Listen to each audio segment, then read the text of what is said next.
So it's time for a little trip here in Union Island.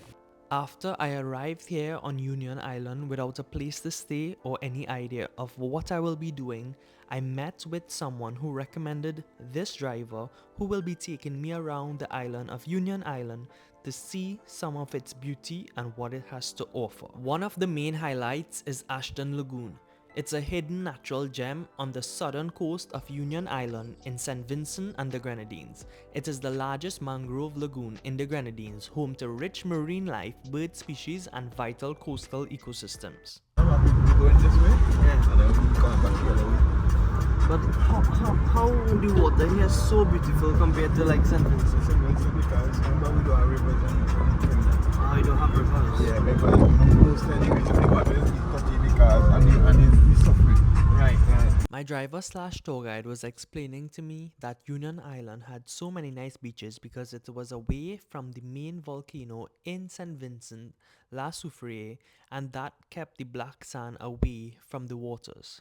But what happened when they were building the marina, Yeah. they built up this height so they could get access to carrying the instrument or whatever to the marina.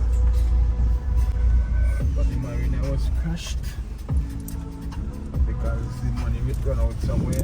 What was being explained to me is that the road that I was driving on in the mid-1990s, a large marina, hotel and golf course development was bulldozed into the lagoon despite its legal designation as a marine conservation area, an important bird area. Sadly, the project was abandoned when the company went bankrupt, leaving behind a damaged ecosystem that many call ecologically dead. For more than a decade, local conservationists and the community rallied to restore the lagoon. What? Oh, there are plenty of this here. Yeah, man, we have come Sri Lanka. Back home in Trinidad, that kind of hard to find.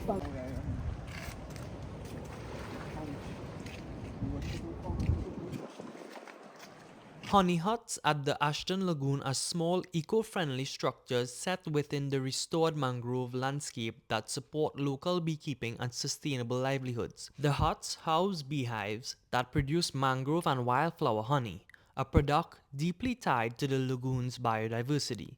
Bees thrive on the surrounding mangroves and native plants, while also playing a critical role in pollination and ecosystem health. This honey hut with this view.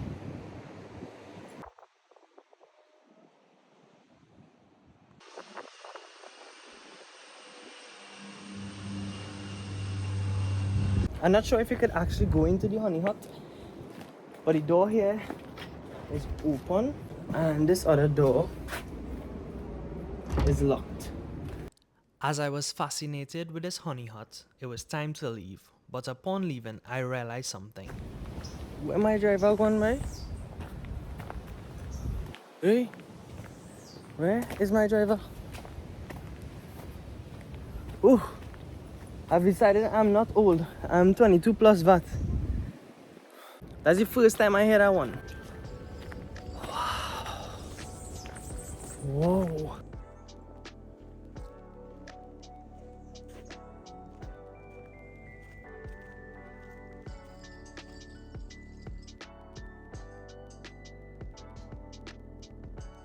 Right now we're going on top of the bridge.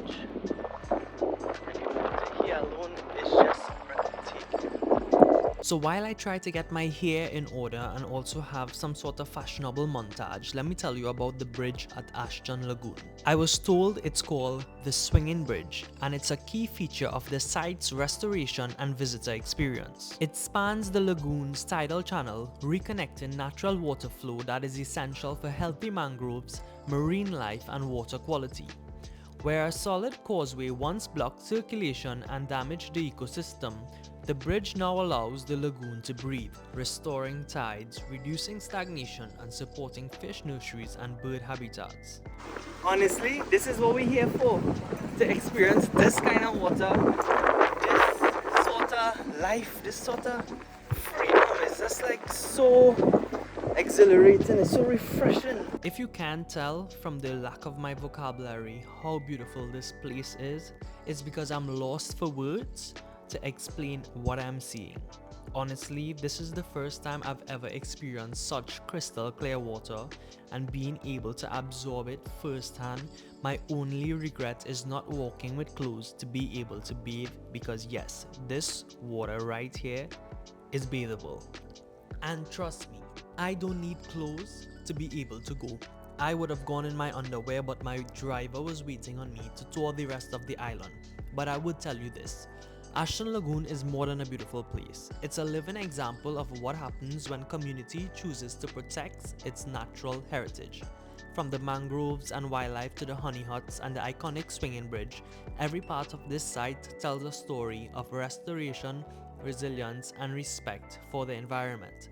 Visiting Ashton Lagoon isn't about the views, it's about the experience with nature and learning its value, and supporting sustainable tourism on Union Island. So you could see how messed up my hair got, but that was such an amazing view to be able to see that. Not even crystal clear water, but the different colors, the aquamarine, the blue, the green. Oh my god! Jesus! I mean, my hair looking real poor, but he went out there, everything, the setting, the mood, the vibe, the energy. Honestly, just being able to see water like that is amazing.